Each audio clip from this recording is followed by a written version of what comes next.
हिन पूरे पाकिस्तान में ॾिसो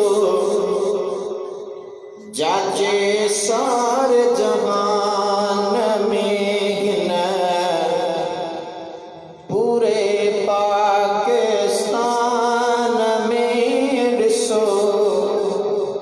जाचे सारे जहान में हेड़ो जलवो नूरानी मुझे सजण जो सानी कर सजड़ो त थे मुश्किल आसानी रब खूबियों रखियो हिन जवान में ॾिसो जाचे सारे जहान में कियं थो नबीअ जे दीन खे ॼारे उस शरीयत अच तू फकीर पुर तोड़े कढियारे सची मोहब्बत मिलंदई मैदान ॾिसो जाचे सारे जहान में हेड़ो जलवो नूरानी मुझे सजण जो सानी कर सजड़ो त थे मुश्किल आसानी रब खूबियों रखियो हिन जवान में ॾिसो जाचे सारे जहान में हाय आहे नवाज़िल पीर मिठल जो उसाग बिज़ादो साईं सोणल जो करे इलाज थो कल्ब मोल जो जियां आगे लिखियल क़ुरान में ॾिसो जाचे सारे जहान में हेड़ो जलवो नूरानी मुझे सजण जो सानी कर सजड़ो त थे मुश्किल आसानी रब खूब रखियो हिन जवान में ॾिसो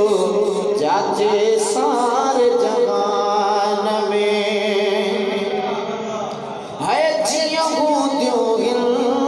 समुंड जूं छोलियूं ओ तीअं गिते आगियूं ज़िक्र जूं डोलियूं पोइ भला ॿियो पीर छो ॻोल्हियूं लख रमज़ूं सजण सुल्तान में ॾिसो जाचे सारे जहान में हिन पूरे पाकिस्तान में ॾिसो जाचे सारे जहान में अज़मत जैन इंसानी सिखारी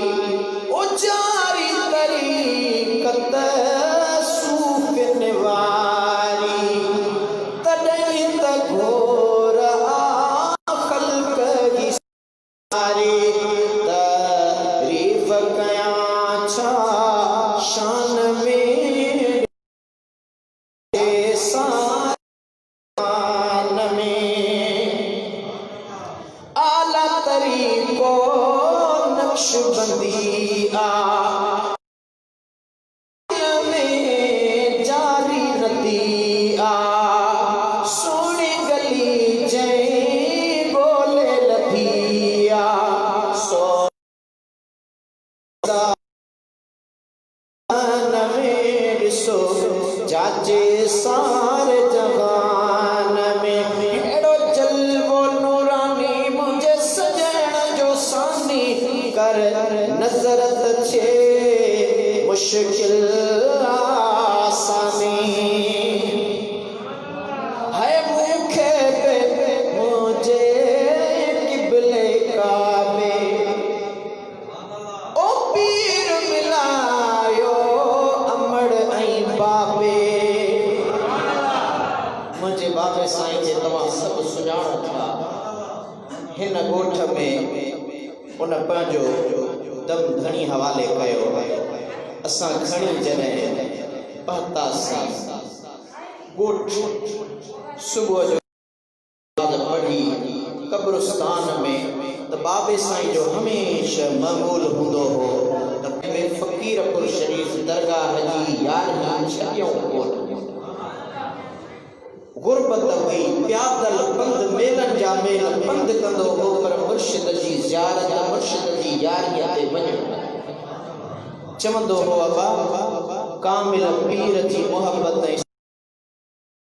कब्र में सड़ाई थे, महशर मोचारो थे, बचड़ा लेख थियनि, ॿियो कुझु न करे।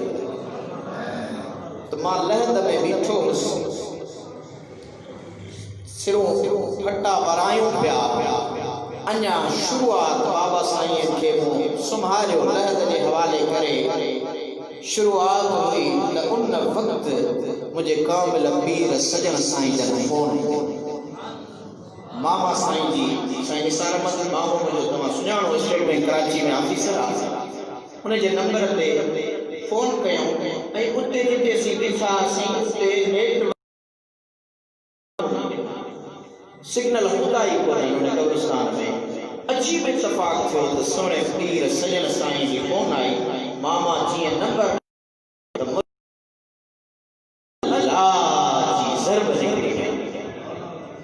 ऐं जीअं मामे फोन खणी अस्सलाम वालेकुम कई, सुहिणे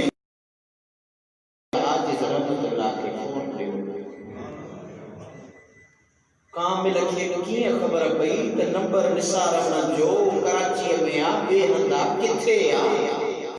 साईं ने फरमायो आजिज़ रहमतुल्लाह खे फोन कयो। मां हेठि क़ब्र में लहद में बीठो हुउसि बाबा साईं जे मथां ऐं साईं जन मूंसां ॻाल्हायो। साईं फरमायो त माशाअल्लाह तव्हांजो वालिद साहब ज़िक्र वारो हो, अहले ज़िक्र हो, पीर मिठा सोना साईं जो सोबती हुयो, खुशनसीब आयो।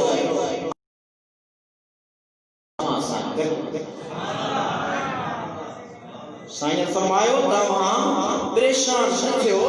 असां जो दुआऊं असां अवां सां गॾु आहियूं। अहले ज़िक्र खे का गिनती सामी क़ब्र जी कान्हे। त उते बीठल मुंहिंजा उस्ताद मोहतरम हाफ़िज़ साईं हाफ़िज़ मोहम्मद बख्शल चन्ना साहब जन हुआ, ॻोठ जा वॾे अॻ में माण्हू मौजूद हुआ। परेशान नूरानी मुंहिंजे सजण जो सानी कर